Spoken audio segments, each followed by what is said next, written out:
Bonsoir et bienvenue. Mon nom est Ingrid, je suis professeure dans le département des arts plastiques à l'Université Concordia. Il me fait énormément plaisir de vous accueillir à cet événement dans la série d'artistes invités, Conversations en art contemporain. J'espère vous compter parmi nous pour les prochaines conférences. My name is Ingrid Bachmann, and I'm a professor in the Studio Arts MFA department, and it gives me great pleasure to welcome you to the first Conversations in Contemporary Art lecture for 2014, a bi-monthly series that's sponsored by the MFA Studio Arts. I hope you'll join us in the following months, every second Thursday. Tonight we start the 2014 series with Jennifer Marman and Daniel Borins, who have practiced sculpture, installation, and media art in Toronto since 2000.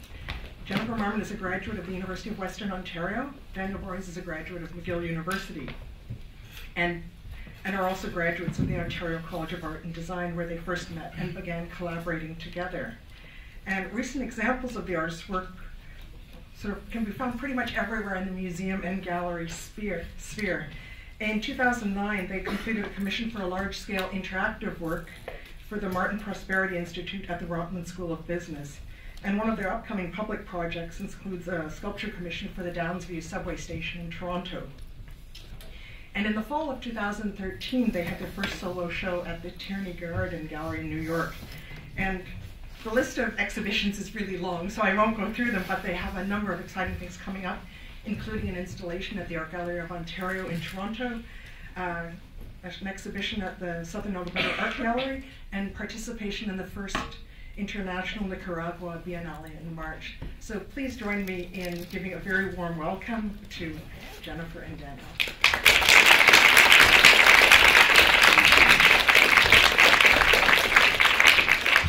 Thanks very much, Ingrid. And thank you all. We're very happy to be here. The title of our talk tonight is The Collaborationists. And the title refers to our touring museum solo exhibition, which we'll discuss tonight. And it also refers to our role as collaborators, something we'll also address. Speaking of our collaboration, we've been working together for 15 years. And to give you an idea of what we do, what our practice is, we're going to show you some slides and video of earlier works that are key to our practice. Then we're briefly going to show you some public art projects that we're currently working on. And this relates to the multifaceted aspect of our practice and to a term we're going to use to describe ourselves called project artists. And then we will be ready to present the collaborationists. And at the end, if there's time, we'll also go over a few additional recent exhibitions that we've done. But first, a bit more background. What kind of artists are we? What is our practice, our outlook? We make paintings, sculpture, multimedia art, electronic, kinetic art, public art, and we're even doing a bit of architecture currently. A few years ago, we started calling this kind of approach project artists. This term, it's kind of our own. I mean, I don't know if people use that. The way we use it is to express some sort of idea that our work is usually the outcome of a number of factors.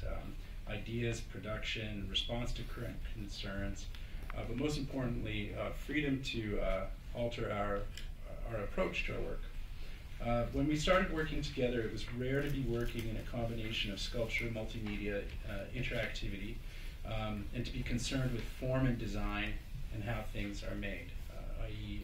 well made or facture, within the context of the industrial design world, and to be working with scale. In Toronto, it really seemed at that time like only ephemeral physical works were being presented, and that the vast totality of art was being produced within some well-worn tropes of critical theory. Now we hear about artists who have no studio and just work from a computer. We work a lot on the computer, but we are also physically producing work. We don't think the critique of production is to make things poorly. We met each other because we liked each other's work while attending OCAD. At that time, a focus on the shops, the wood shops, metal shops, plastic, interactive technologies were the best resources to us. Now they are being marginalized in favor of connectivity hubs or terms like that, more virtual and less physical. And also at that time, this is around 1998 to 2001, together with some OCAD students, we ran an experimental gallery in Toronto called Art System. We were rejecting the model that the only way into the art world was through artist-run centers. So that sets a bit of a stage. So back to the project art definition. So we propose that it means that we make art not according to a signature style, but to a set of ideas that concern us in the present. And then we find the form that will respond to these concerns. We do have a preferred aesthetic, but that's usually not of paramount concern. Sometimes we invent new aesthetic approaches specific to our project. Sometimes our work may not be recognizable as ours, but usually people do recognize it. Our work often falls under the context of project because it involves lengthy research, complex fabrication methods, material finishing techniques, a design process, and often a variety of production team members and stakeholders. Why is that different? Because it seems that we're always starting anew. We're researching new approaches and learning new technology. This seems to counteract some of the current trends in the art world. Yes, we like scale and complexity. We are less in favor of fatalist expressions handled in a casual style. So on to our outlook. Our practice is pretty self-sufficient. We've outlined a rough idea of project art.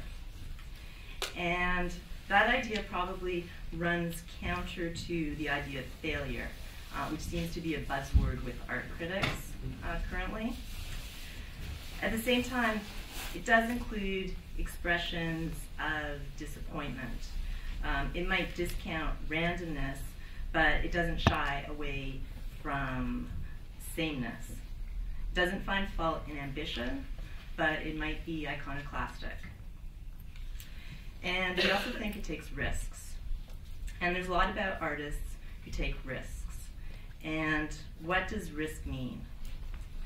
Well, risk to us is about learning new skills. Learning, a little bit about engineering, a little bit about architecture, and then working with that on projects, sort of winging it, learning at the same time.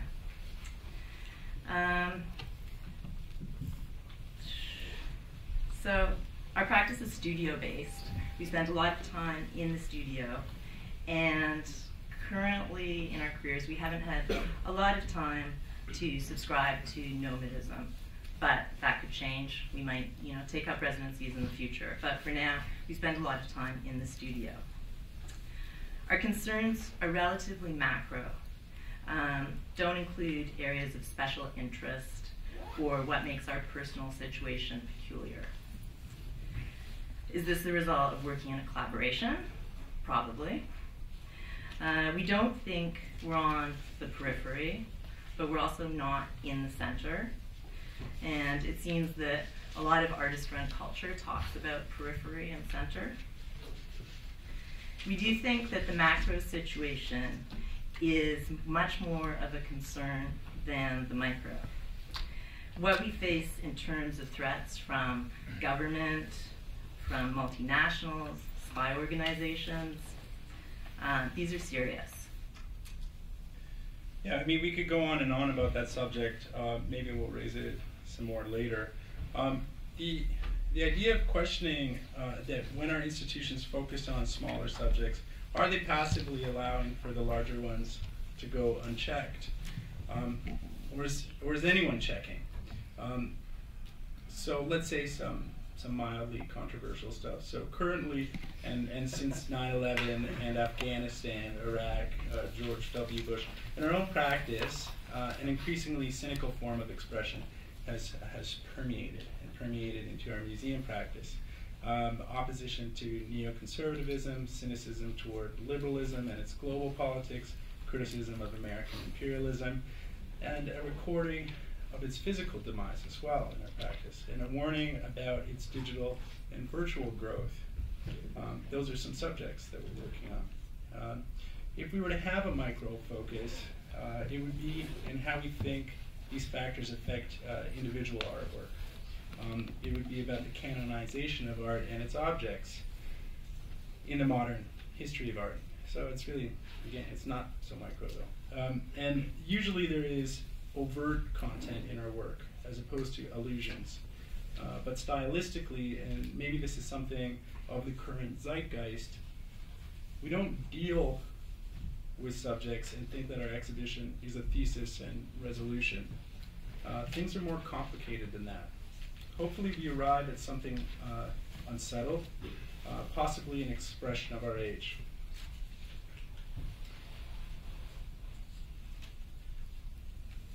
So possibly that expression of our age is one of the effects, rather than the critiques. Paradox, or an outmoded term, ambiguity. What you will see in some examples of our work is a kind of stance that we might not have a term for. A balance of confrontation, of placing of works in relation to their surroundings, of contrasts, of what we think are juxtapositions of uncanny dilemmas, and so on. And maybe what is upsetting to some audiences is the unresolved thesis aspect after we lay claim to a major subject. So, enough expounding. Let's transition. Going way back in our practice to give you an idea of the origins of our work. But let's not overlook that a prime motivation of our work has been to place electronic art in the mainstream gallery and exhibition system. One of our original intentions was to try and remove the authorial and the individual from artwork, and this is natural because we're a collaborative. We combine terms like anonymous and anomalous to arrive at what we call anonymous. Anonymous media, working on media projects, they would contextualize themselves as both anonymous and anomalous. Referring to what we said earlier, maybe this is an example of something uncanny. And as you'll see in the upcoming examples of our early works, some consistent ideas persist from project to project, and we'll identify a couple of those in connection with some of the early works. Okay, to make a sculpture appear to be a mass-produced, industrially designed commercial object with inherent artistic formal appeal, yet with purposelessness. In the case of Multimedia Dome from 2001, the Multimedia Dome features a green AstroTurf surface mounted onto an early generation satellite dish. It sits atop a circular apron of brown AstroTurf bordered by maroon pleather bumpers. On top of the dome is a green button, commonly used for arcade video games. And there's also inset speakers. In this early collaboration, we show a fascination with synthetic material combined with an interest in a minimal approach to electronics and interactivity. It's low on like the electronic art side of sophistication. We place utilitarian materials into the sphere of the abstract, and ironically, in the context of exhibitions, the Multimedia Dome reconstitutes materials in such a way that viewers regard it as a landmark in the exhibition space, and they sort of like gather around it on those bumpers, and it would be a point for social interaction. A little video.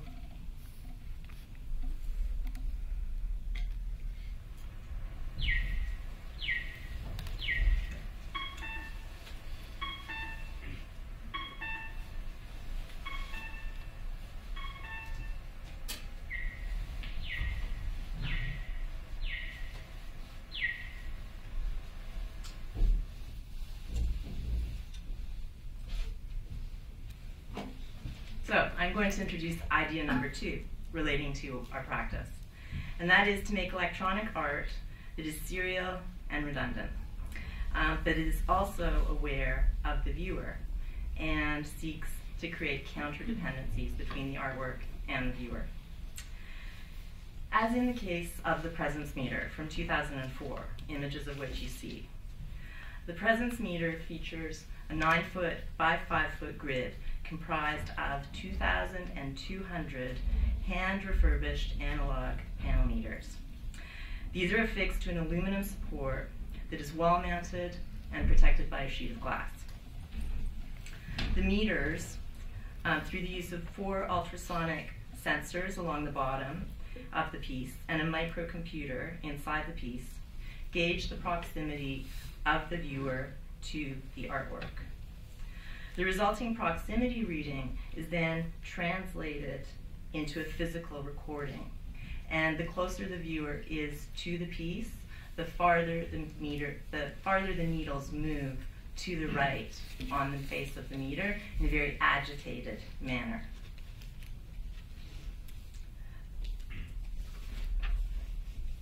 So the presence meter simultaneously converts input to output in the form of proximity and visual display.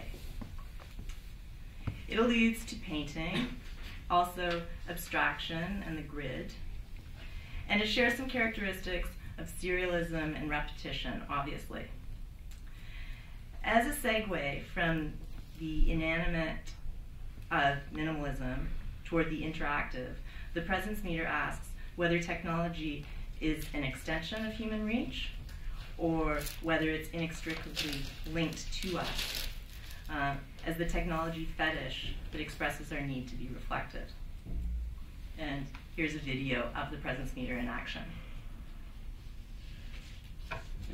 See those little needles getting excited when you get close? Very agitated. And then they settle back down.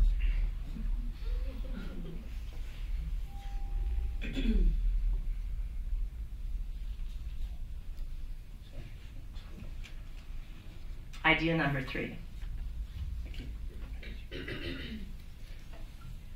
To make a large format kinetic artwork that also exists as a form of mass media and a place of personal or social interaction and reflection.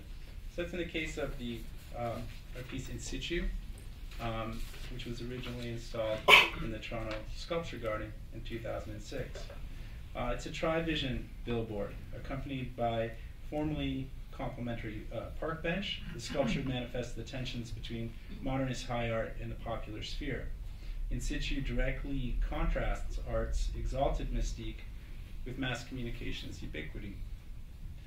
The billboard is comprised of 3-inch wide vertical panels that rotate to produce 3 different images, featuring a pattern of brightly colored stripes and movement. In Situ speaks to the site specificity of the Toronto Sculpture Garden by placing a park bench in front of the billboard, and plays upon scale through the insertion of the mass media billboard into a small public park setting. From the vantage point of the park bench, painted to match the billboard, the viewer becomes part of the conceptual framework of the project and is aware of the multiplicity of the installation's title, In Sit Here. Show a video of that.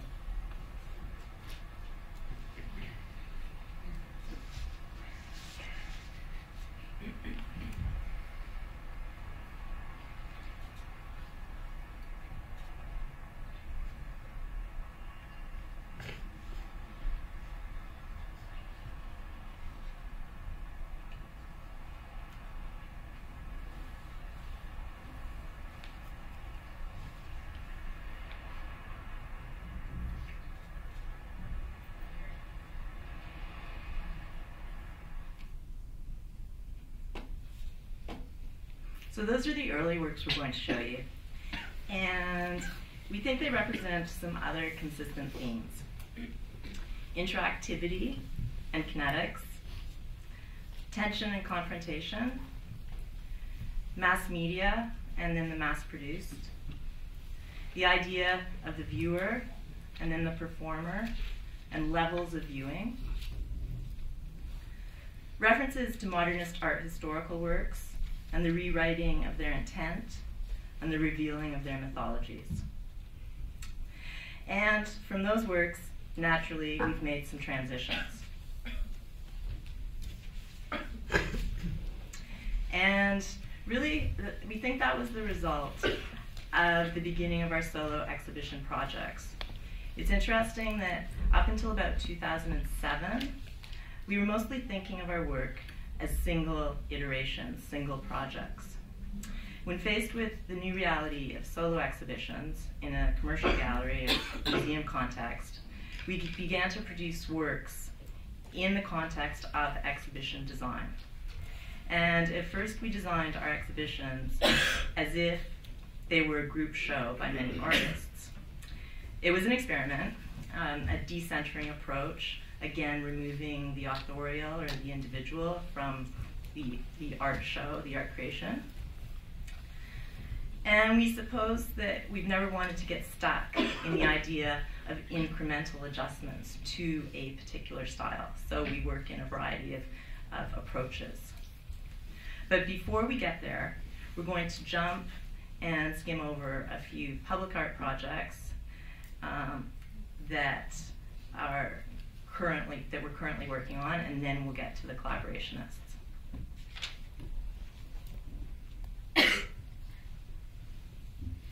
Yeah, I guess that's because we're continuing to convey that project artist idea that we mentioned earlier. So in situ, it sort of opened us up to public art projects. We hadn't really thought about that before, but it sort of seemed like a natural fit. These aren't really like in any specific chronological order, let's just go into it quickly. So this is a project called Art Train Conductor Number 9. It was a commission from 2012, and it's kind of an example of a temporary public project. And Art Train Conductor Number 9, it's a moving mobile public art project commissioned by Number 9 Contemporary Art and the Environment, which is a Toronto-based organization, to promote issues of mobility in the GTHA. It was a 6-month-long project. Involved community outreach, a smartphone app, and other extensions of the theme.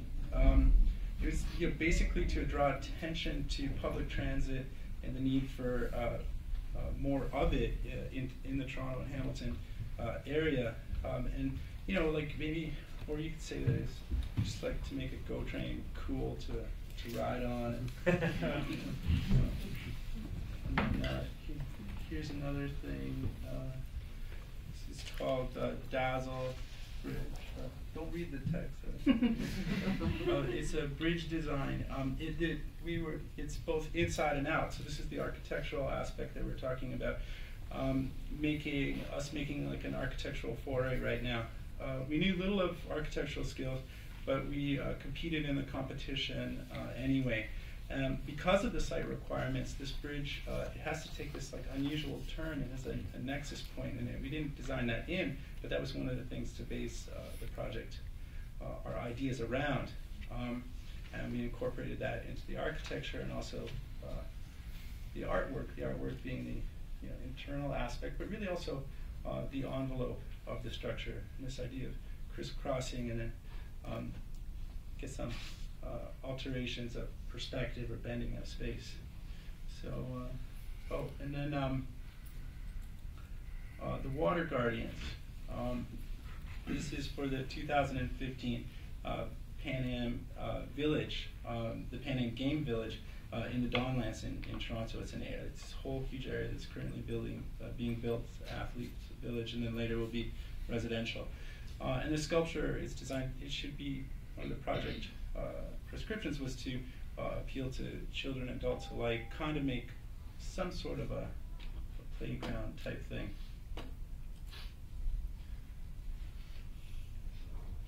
Okay, now on to collaborations. Yeah. So the collaborationist was in development for quite a while, something like 4 years.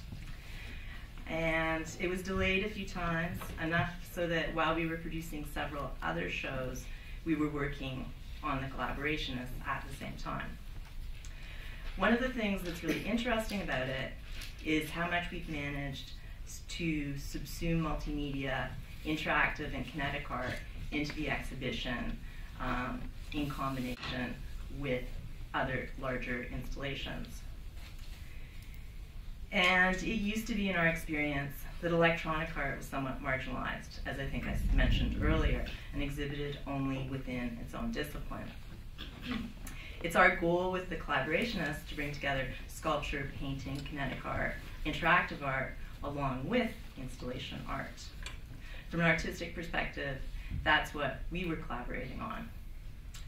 From a curatorial perspective, we're setting up contemporary aspects of mass culture alongside mythical aspects of modernity. Also putting them together in uncomfortably close proximity.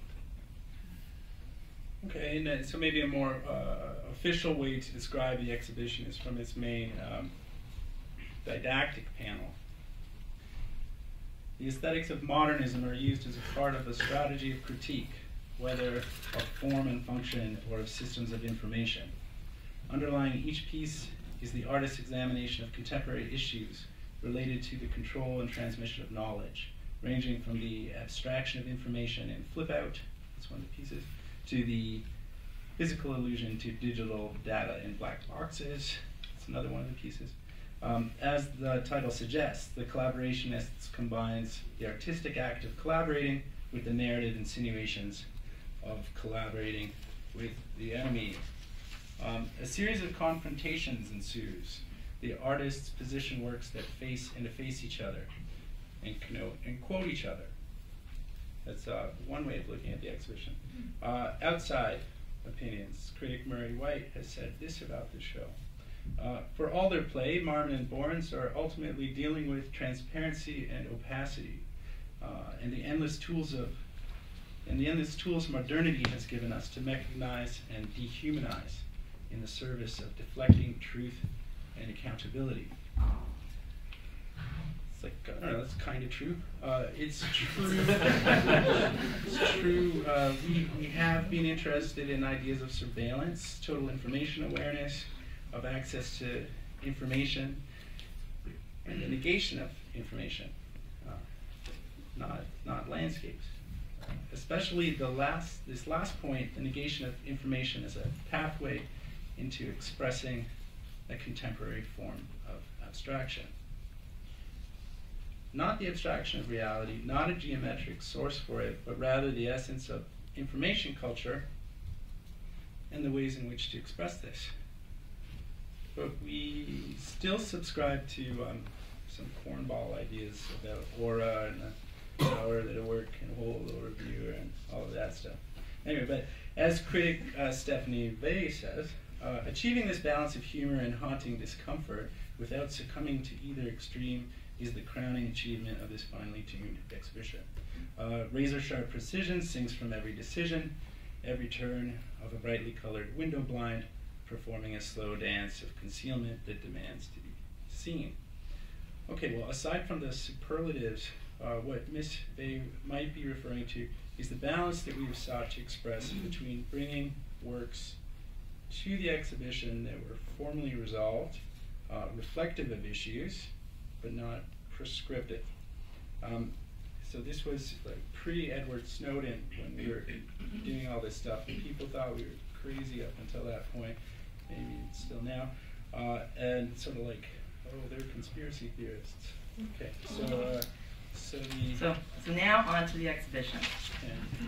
The exhibition was 3 large rooms at the Art Gallery of Hamilton, 2 connected, 1 across a hallway, 2 smaller rooms bookending 1 larger central room. And now on to some specific descriptions of works in the exhibition. And no, we made all of these works from design on paper to full production. We don't think there's time to go into the materials and the production process during this lecture, but that can always come up later.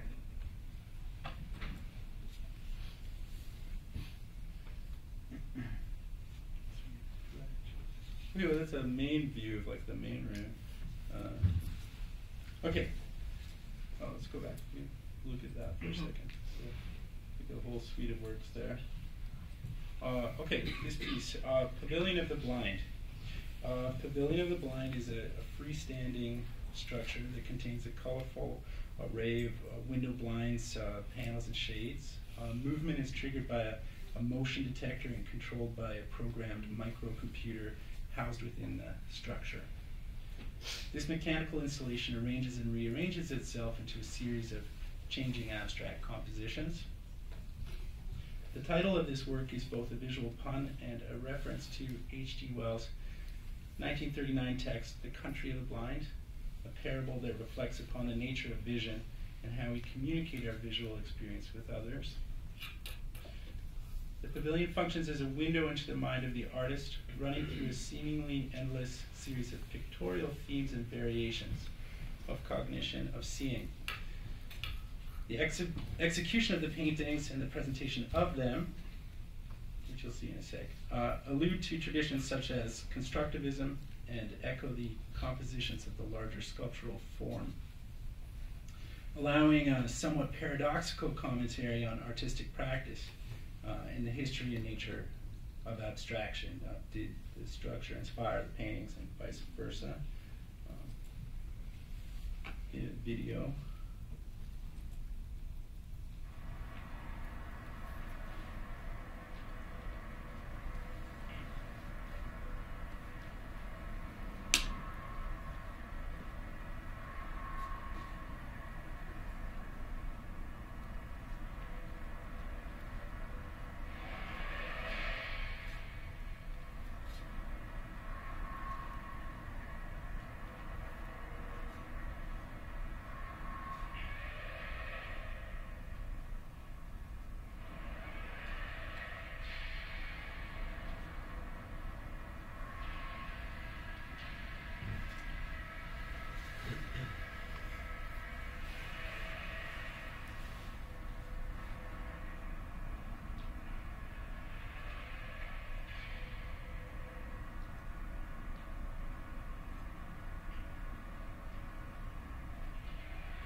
And then, I mean, like, I don't know, we doubled this size for an exhibition that's currently on right now at the Robert McLaughlin Gallery in Oshawa. And I guess this picture has some paintings around. There's some paintings. Okay. The paintings both complement, there's a whole suite of them. There's, I don't know, like 20 small ones, and they sort of like, you know, relate to each other. Maybe there's about 8, like 4x4s. The paintings both complement and exist in tension with Pavilion of the Blind. Simultaneously, they are vignettes, single frames of an animation, studies of light and color, while symbolizing both the blueprint for and the record of the sculpture.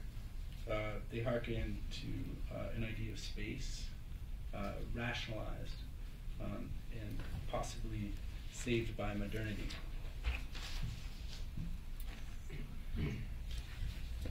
So, in the same room as Pavilion of the Blind, in fact, facing Pavilion of the Blind, we have Flip Out.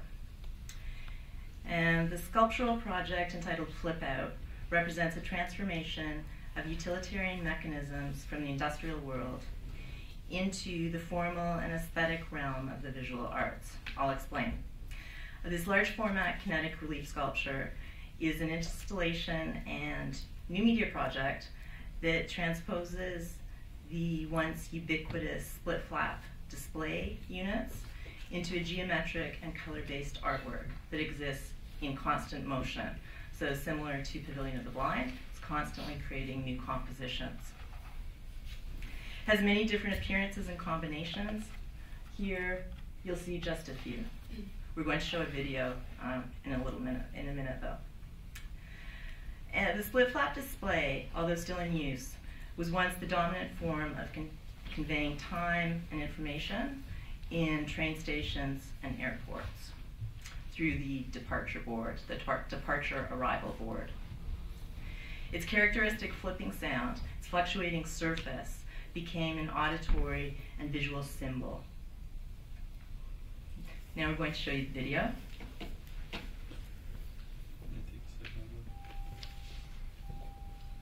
Just taking a second.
So this cascading visual scheme is suggesting a non-hierarchical and objective visual experience. Flip Out addresses the notion that so much of 20th century high art practice upheld the mythology of art's ability to create social and political change through form and color. By reviving a waning technology that arose prior to the digital age, this artwork is able to find a porthole into history. And yet, it also finds ways to comment on the present age. Flip Out expresses this notion metaphorically by using a waning technology to remind us of diminished ideologies.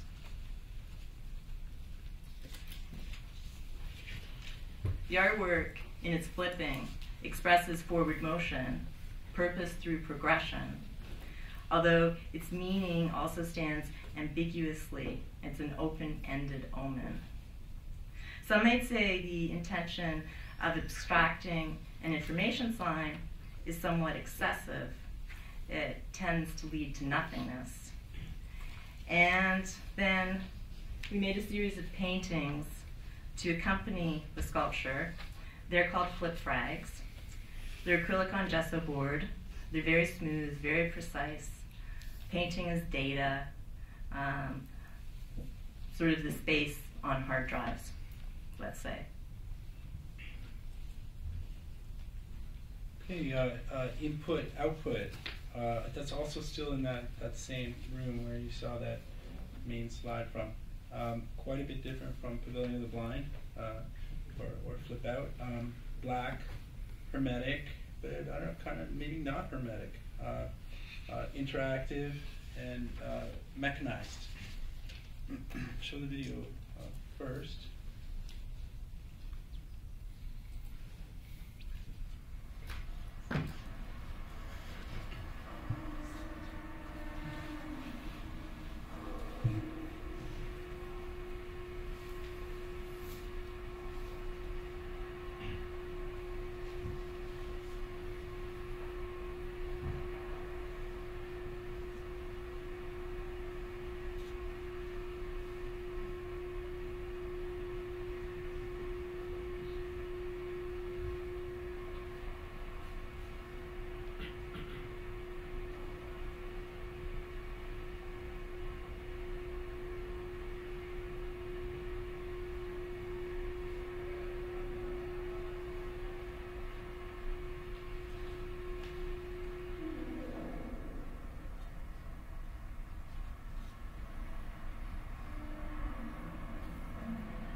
So it's a kinetic sculpture, obviously. A white ribbon of sort of like, looks like paper, but it's not really. It's like kind of this really tough plastic white paper-like substance is propelled out and then comes back in. It's interactive. It has a motion detector.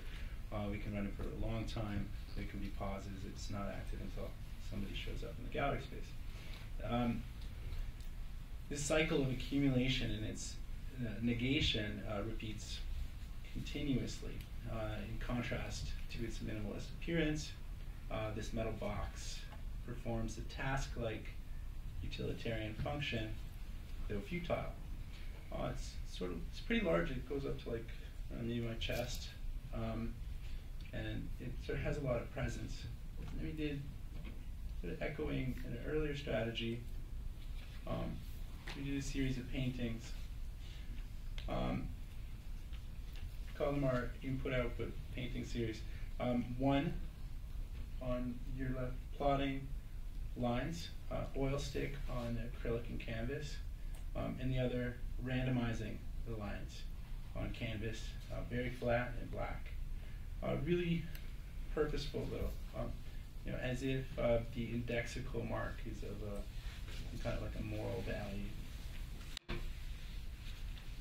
Okay, and now into one of the side rooms. Google. It's a kinetic interactive sculpture comprising a set of huge googly eyes that survey the gallery space. Seemingly friendly, even humorous eyes move back and forth, following viewers in the space through the use of surveillance technology. Video.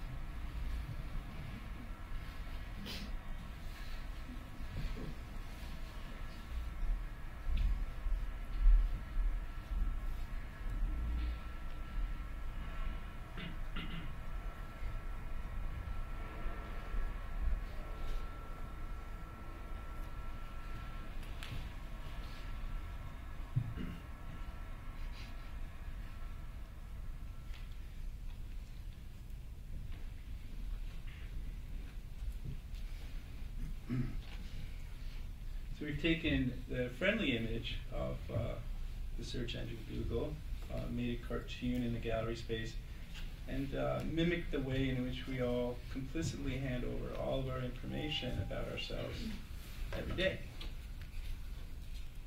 Then, in the same gallery space, juxtaposed with Google, is a large poster book format sculpture entitled Flip Through, that visitors can manipulate by turning the pages.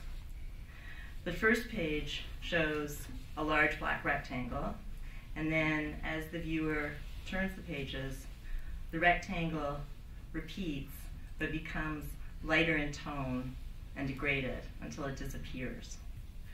To make the work, what we did was we photocopied the rectangle repeatedly and then photocopied the copy and so on, so that it slowly vanished with each successive copy. And then we photographed our photocopies, all to make a black void disappear.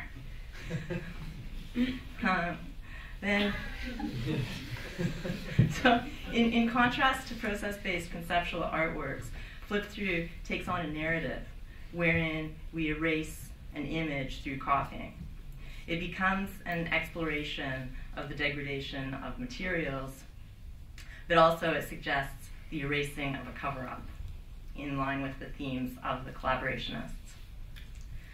Referring to how information that is vital to us is being manipulated, redacted, and erased, but also it's significant the way it's set up in this exhibition space. It's an opportunity to have us place the viewer with their back facing Google. So while Google is about total information awareness, on the other hand, Flip Through is the erasing of a cover-up. The act of flipping through the pages and stages and the progression of an unknown narrative. One piece, Google, supposedly sees all, and the other, flip through, symbolically erases what we can't see.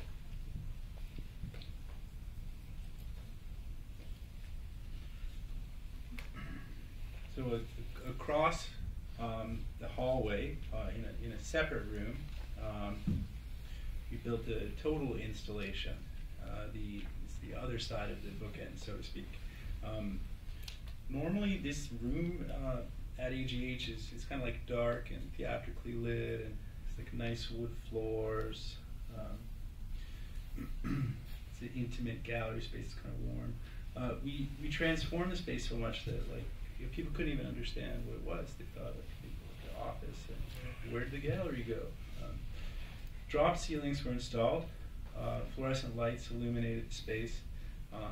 Great carpet made it austere. We put in a false wall, glass office doors, a few other architectural changes. Reel to reel.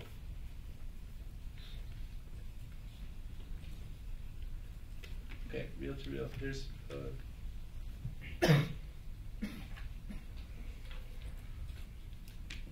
sorry, gave something away.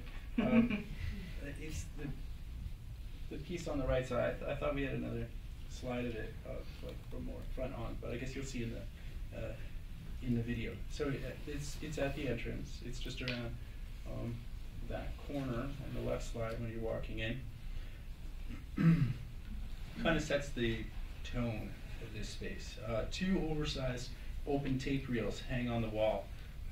They're absurdly oversized, and some of you may not know that audio once had to be on analog tape, and people had these things called open reel as a way of playing back audio. But in this case, these are very large. It's larger than a 35 millimeter film canister. They're big.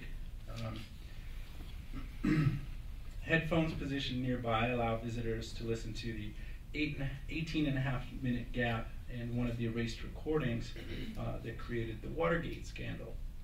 A gap in the June 20th, 1972 Oval Office recordings while Richard Nixon was president of the U.S. The erasing of the tapes reveal, but hide, Nixon's criminal conduct with regard to the stealing of information from the Democratic Party via wiretap, amongst other crimes he committed. The viewer listens to the sound of the erased tape.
East German art movie or something.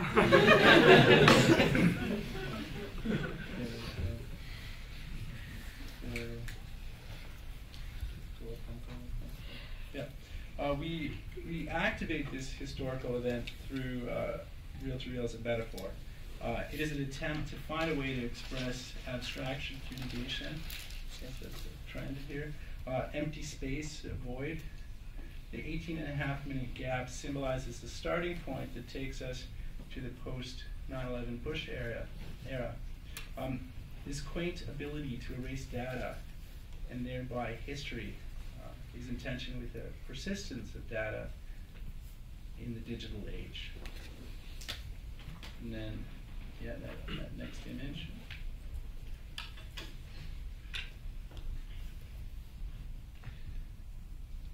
Or the inaccessibility of this information is key and correlates to shredded rectangle and shredded square, which also contain data, though in redacted and shredded paper form. Double action there. Encased in clear acrylic boxes.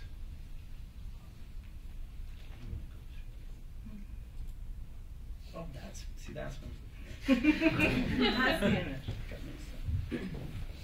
We'll look at that for a second. Okay. So here we have black boxes. It's a room within a room. And 6 tall black rectangular metal boxes hum under fluorescent lights. They're restrained behind metal mesh fencing. They resemble large computer hubs, and the installation poses questions about the unknown data that might be stored within them. The inaccessibility of this information is key, and it correlates to the shredded square and shredded rectangle. These manifestations of inaccessible knowledge, both virtual and physical, emphasize the aspects of power and control that are so key in control and dissemination of knowledge. And it produces a strange and unsettling feeling in the viewer, as this video attempts to demonstrate.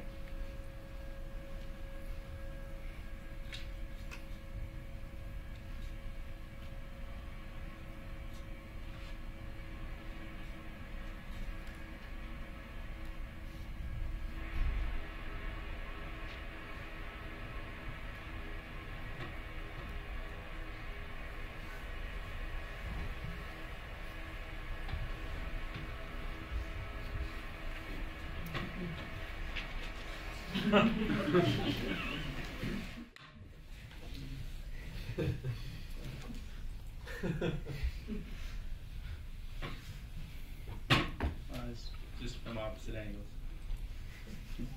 And the desk, and there is this like absurdly oversized surveillance camera in the hallway. So that not to the end of our lecture, because we still have a bit more time, right? Yeah. Okay. So that takes us to the end of this section. We'll go on to that. Some other examples of our work that we said if there was time. We'll do it quickly. Okay.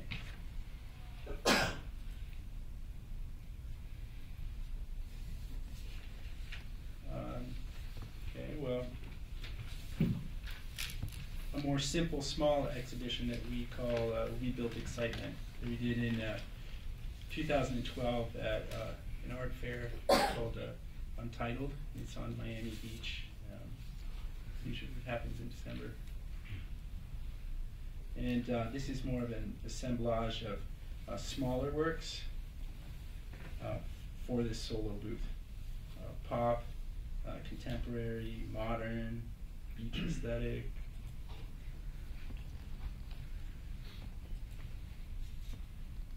Sort of like a modernist piece of like lawn furniture. Gone wrong or something. It's like really challenging and hard to balance. All made from metal. Sandy Moore.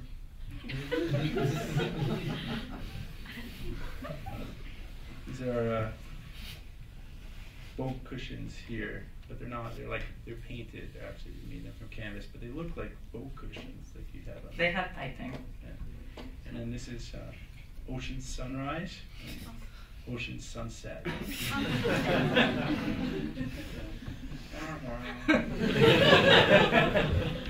There you see the piping. If you think about the context of the art fair, it's pretty funny to. It's not. I mean, it's pretty funny actually to make fun of the setting. Isn't it not such a funny piece? But it's a challenge. It's called Snake, and it just sort of looks like we took a whole bunch of objects and sort of hung them on a coat hook or something. But it's really nice. It's you know, breadth when you're looking at it front on, but then in profile, it's quite slender.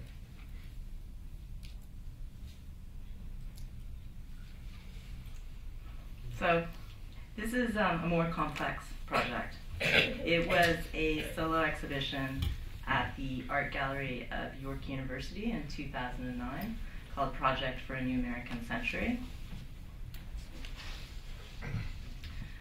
This exhibition created a scenario where room 1, the front gallery space, informed room 2.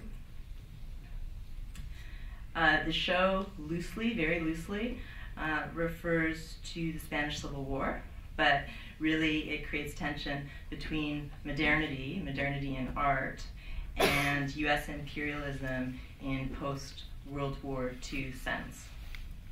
And that imperialism has also permeated into the myth of post-World War II American art and its primacy.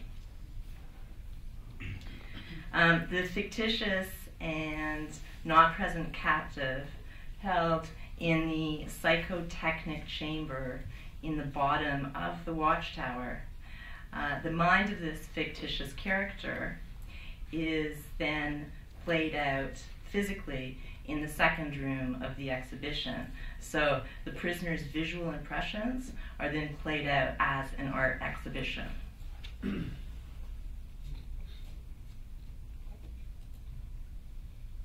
Taking back, so that's that sort of dividing sculptural piece. Looking from gallery 2. This is that psychotechnic reference which Jen was speaking about. And this, just looking through the window, you can see this cage-like reinforced glass. There's a parabolic mirror, and then this shows you the inside of this chamber. And then here, where the hand is, that's that window that you're looking through. And the window is the only access the viewer to the gallery has in that chamber.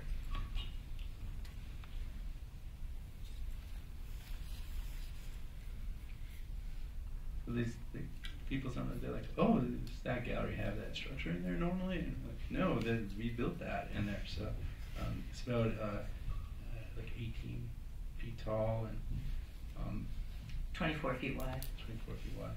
And so the whole gallery, the front gallery is empty. Well, it's got this, but it's empty of other things. And you have to walk through.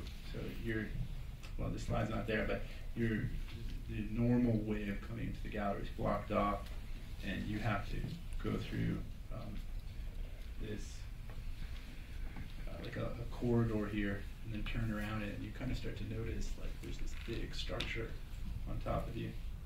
And then that would be your next view as you're turning that corner. And then you kind of like take this in and be like, whoa.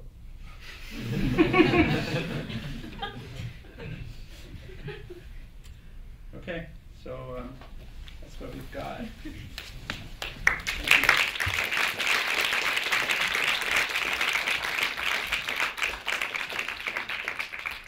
We have time for some questions.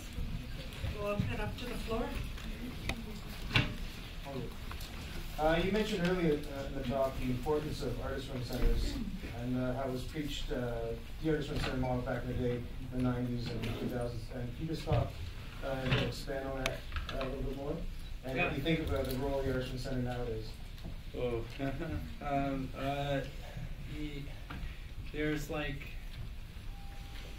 Jen has been talking about this a lot. There's some kind of like, there's some point of difference, like around 2001, 2002, where a lot of the art scene in Toronto and maybe in other places was like kind of pre-digital.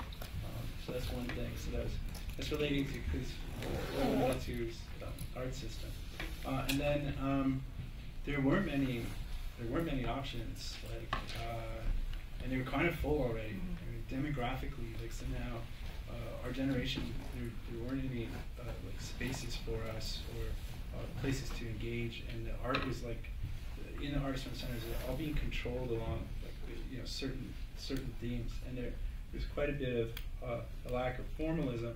Now, I don't think teachers would say like you shouldn't make art to sell it, it's wrong or something like that. And so it seemed like telling us that the only option was artist run centers, and that really not being available to us, we kind of collectivized, a group of us did, and we sort of like took over the student union, and then took the money from the student union, like opened an experimental art space, and then started giving shows, like doing shows like every 2 weeks. So there's, I don't know, there's like 40 shows a year. But it gave a lot of artists a start, and then there was a lot of music and like fashion shows and parties and stuff. So it started to present a revival of like alternative spaces in Toronto. It was maybe like a precursor to pop-up art shows, and unfortunately it was so complicated to run, but there started to be contact from international people and invitations, and it's just like email and internet is becoming more prevalent. So I think that I'd like to answer that is that there's such an explosion that's occurred in the global art scene, and the phenomenon of in a North American sense, really when art fairs started to really capture the art public's attention was like when Art Basel Miami started in Miami. I think it was 2003 or so, and that created this big change. So these new options started to arise, and new ways of doing things. And I think that like artists are far more mobile now and have to be, and they have to communicate along those lines in a global sense. They're definitely like there's probably a place for artist run centers that acknowledge that kind of stuff, but the old way of doing things is like only defining themselves as a site of resistance or somehow like a counter movement is probably pretty foolish and won't last, and like there won't be money for that in the future. There won't be as much funding. It seems to be always dwindling and not necessarily growing. It's always such a tenuous situation to keep those spaces open. So probably some hybridization is needed in the future. Some organizations are responding to that. Some don't want to.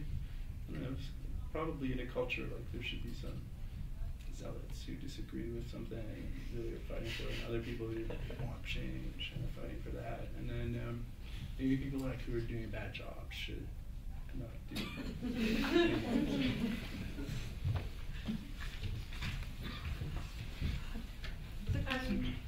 Yes. I wanted to know, what about formalism you are really excited about, and maybe developing in relation to intellectual perspective and emotional experiences? What was the beginning of the question? What are you sorry, I'm kind of bored. What are you excited about formalism? Oh, and more no. intellectually and more like emotionally.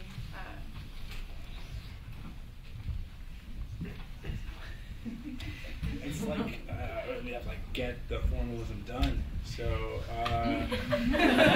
we're screaming at each other because it's not working or something. So that's the emotional part. Formalism is very difficult. I don't know. We always kind of like sort of had kind of understood. I don't know what it is because like that's the way we do it. Yes, and so like Jen and I, we agree and understand what the style should be of something. That's very unspoken kind of thing. I don't know if I'm getting the gist of the question. To me, it's the aesthetic of our work is partly bridging the art world and mainstream culture. And so we do repurpose a lot of materials. We're interested in the synthetic nature of materials, or materials that have become outmoded. And materials reflect our culture. So by bringing those things into our artwork, and by taking a formal approach, it's not just the formal approach we're interested in, it's all of its associations and connotations.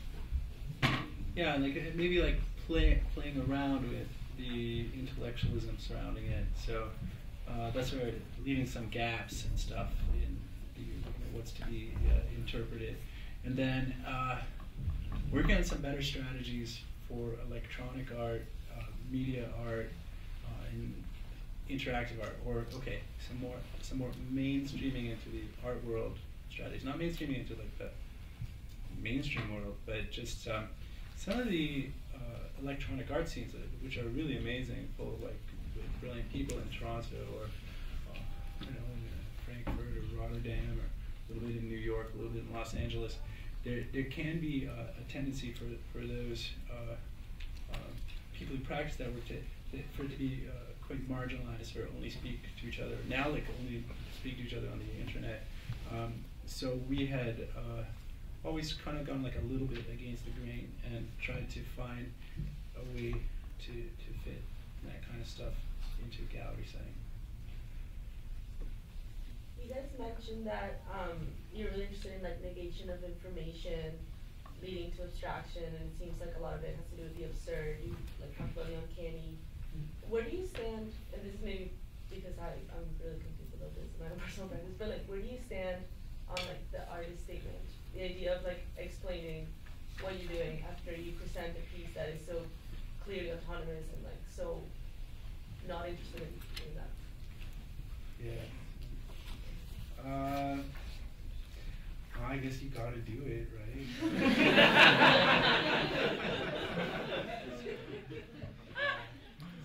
And like, if you're a student, you have to do it.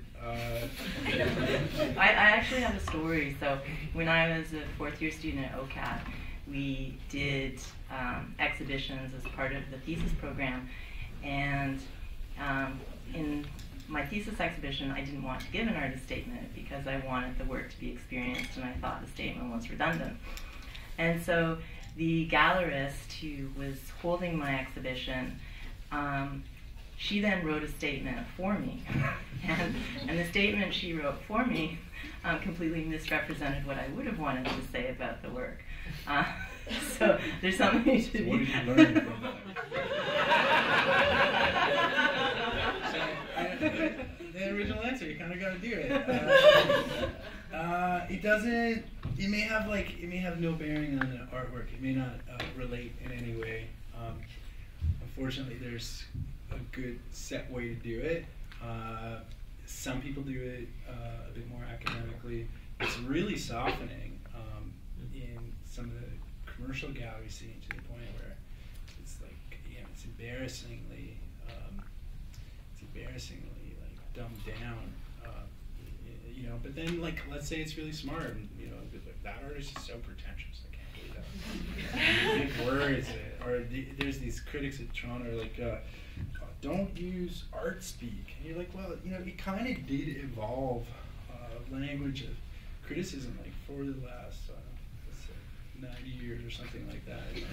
And there are reasons why we have certain words to talk about art or ideas, or there's reasons why we have universities.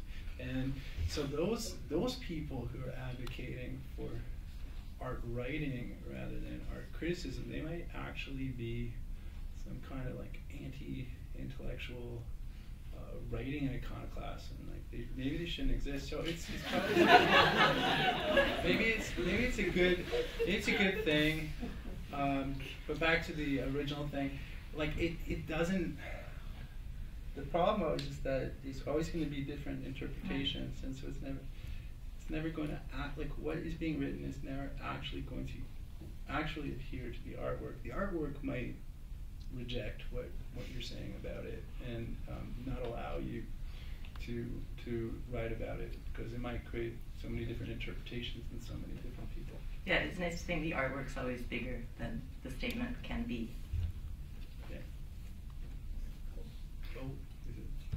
that was just Hey, I have a question about the use of the term uncanny.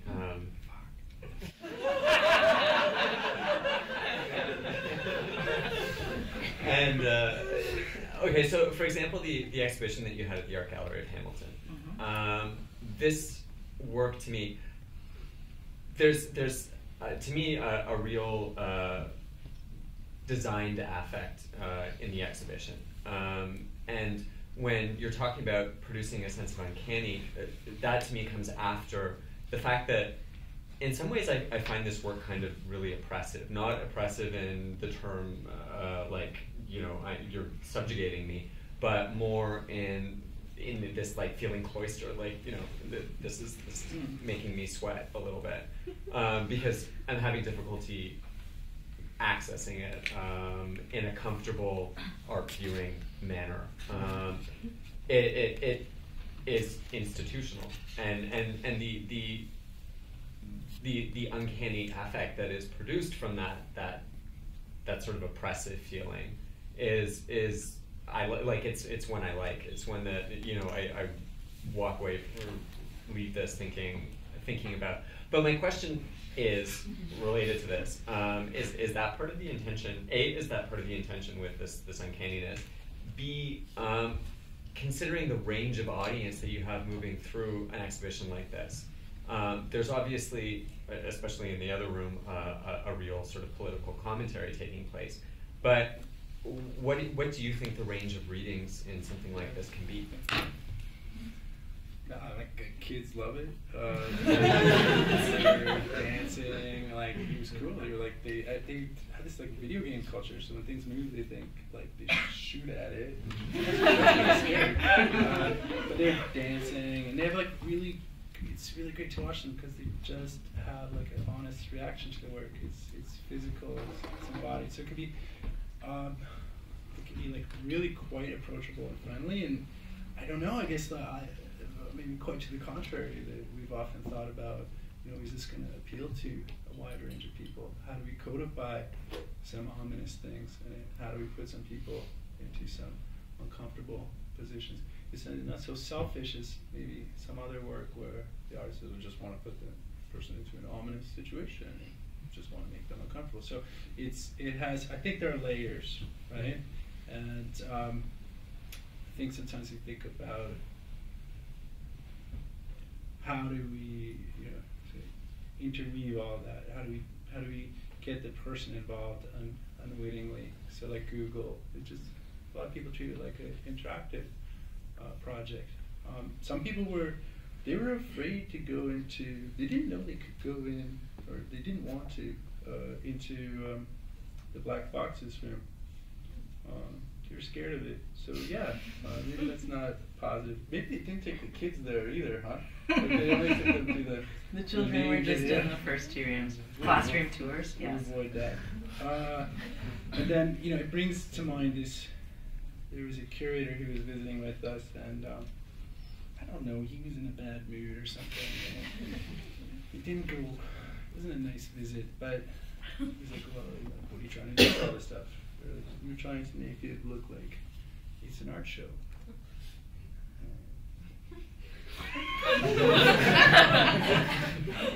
So it might say something about like our engagement looks like a work of art.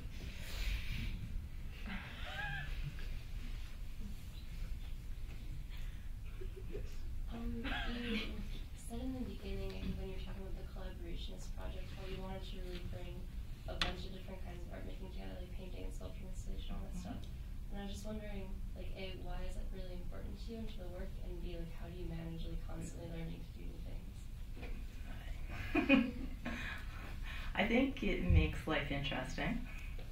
I think maybe it's because we're a collaboration, so we've always been, you know, there's a dialogue back and forth. You can't do just what you want. There's another person. And I think all of these things are part of our practice. We've never wanted to define ourselves as sculptors, as painters, as new media artists. And so to have a show, this is what we do. But we definitely thought it was a challenge to combine a number of interactive electronic works in the same show, because were they going to compete with each other? They have an aspect of performance, or can they simply be art objects at the same time and form relationships with the other pieces in the show? We want to create an environment, an installation that you move through. And then very, like, early on, it comes from like terms like intermedia, integrated media, multidisciplinaryism.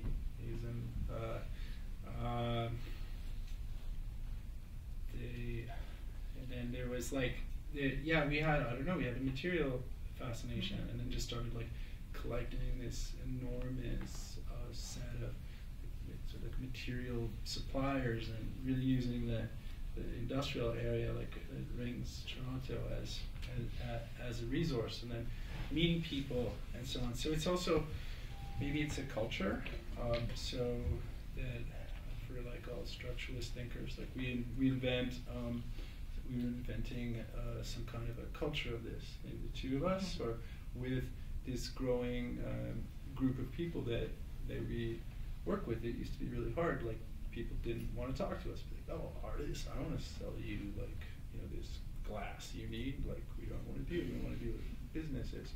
So, and then meeting people and so on, and then, so to the point where we didn't know at the time, but now potentially we're being asked to be problem solvers, because like art school is not just about, I don't know, learning art, it's about presenting ideas or communicating, so we're knowing a bunch of different approaches. So now we'll be asked to be on a pitch team for, I don't know, like some urban plan thing, like a street that's being redesigned, or like a park, or doing this bridge, and having to then I guess work our way into architecture teams, and no engineering and all that stuff. So saying like a culture comes out of it, we don't necessarily know, but it's not a bad idea to not know as that progression is going along. Maybe this might be a nice opportunity to invite you all to join us for a reception in room 407, where we can continue the conversation with Jennifer and Daniel. I'll also remind you that tomorrow there's going to be a seminar at from 12:30 to 1:30 in VA 433 called "Now That We're All Artists, What About Professionalization?" So urge you to attend. It sounds really interesting. I think Marman said that. So I'd like you now to join me in giving a really great thank you to Jennifer and Daniel.